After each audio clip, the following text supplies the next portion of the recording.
So the first question is, what is your name, and could you describe what you do in the industry and what your job title is? Yeah. My name's Kim Hogg. I am currently a producer director, very freelance because I had a little boy a few years ago, and kind of that's one of the most difficult things as a woman in a job like being a producer director.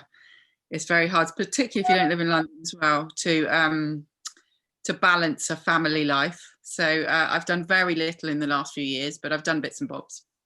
Okay. Why did you choose the job that you chose to do? I'm not sure I chose it.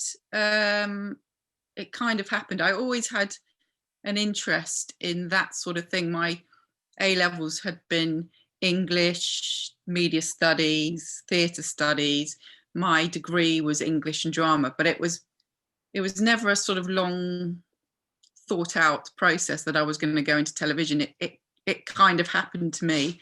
I was working for a sports management company, and they had a TV arm, and I got a little bit fed up with the sports management side of things. It was a very different culture, quite cliquey, not really my scene.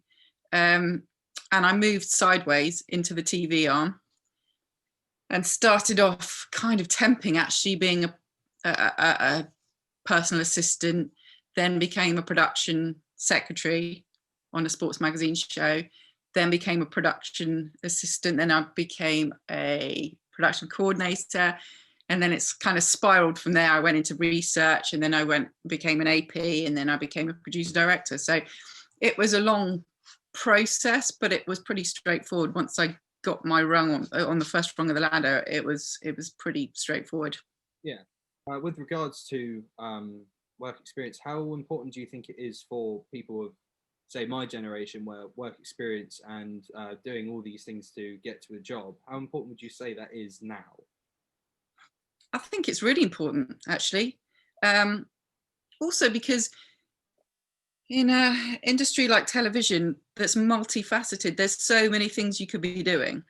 There's so many jobs you didn't even know existed.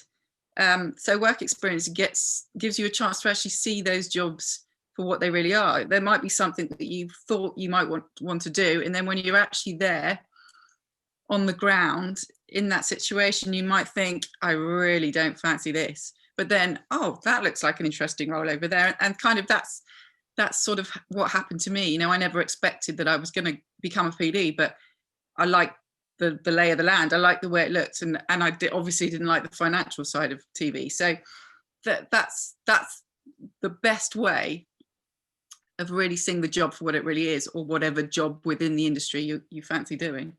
Okay. What advice would you give to someone trying to get into the industry? What would you tell them? What steps would they take to get to something in the television industry that they want to do? It's kind of a cold calling situation, to be honest with you. Television is kind of insular at the end of the day. I mean, I cross paths with people that I would have met a long, long time ago. It's actually quite insular and small. And therefore, people remember you, and people can be very helpful. I mean, I've always felt that I've given people a hand when they've needed it, and introduced them to people. And then, you know, I come across them a couple of years later, and they've kind of got somewhere. So the best way to do it is to just find someone who's got a contact within the industry, and just talk to them, and be upfront about what your ambitions are, and what you really want to achieve, and how hard you're prepared to work.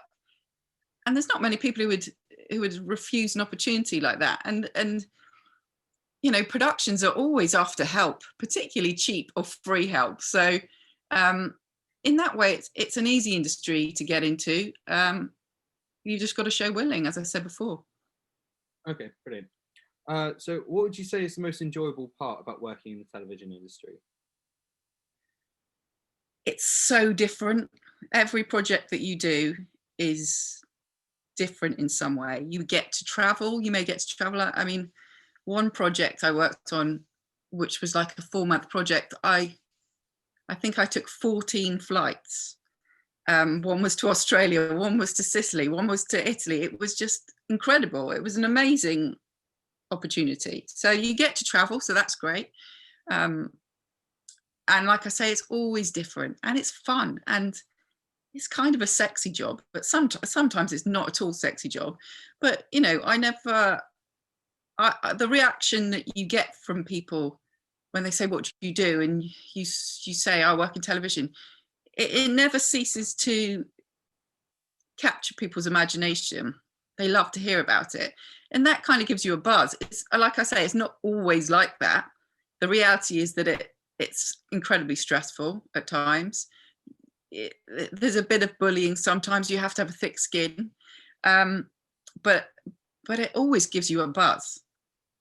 Finally, what are you most proud of in your time in the industry? What am I most proud of? Or maybe like top 3 most defining moments. Oh God. When I first became a PD, I was very lucky to work on some very high profile terrestrial TV productions. And I was a bit spoiled, to be honest with you. I'm not sure these are my proudest moments, but I think my first 3 programs made headline news because of what they were about. So one was about D-Day, and because it used original colour footage, it made the news. The second one was V-Day, so that made the news. And then I made another one about Christopher Reeve, the original Superman, or not the original Superman, but the kind of 70s, 80s Superman. And he died just before the programme went out. So that made the news. And I was like, this is incredible. This is how it's always going to be. My productions are always going to be on, you know, kind of advertised on the BBC News. And it wasn't always like that. But I'm not sure those were my proudest moments. To be honest, my proudest moments probably come down to meeting some really genuine people, because I've done a lot of war-related programming. It's the vets that I've always loved speaking to, the war vets. You get to have some really privileged insights to some people who've had incredible lives. And they probably make up some of my most favourite memories from the work I've done today. I could probably sit down and think of some incredible moments and amazing people I've met, and they certainly wouldn't be celebrities. They're the people who've got incredible stories to tell that you just can't wait to go and tell someone about. Actually, there's one person I would mention. He was a pilot. When I interviewed him, he was 93. His name was Eric Winkle Brown. You should definitely go and look him up, because he is the most extraordinary man. He's like the Forrest Gump of the test pilot world. He met the most incredible people, had the most incredible experiences, and it was an incredible honour to meet him. And what a lovely bloke he was. Yeah, so it's those are the moments. Without being in television, I would have met people like that. So yeah, that makes it worthwhile. Those are the things that make me proud. Certainly not kind of awards or going to BAFTAs or things like that. It's that sort of situation. As corny as that sounds, it really is true.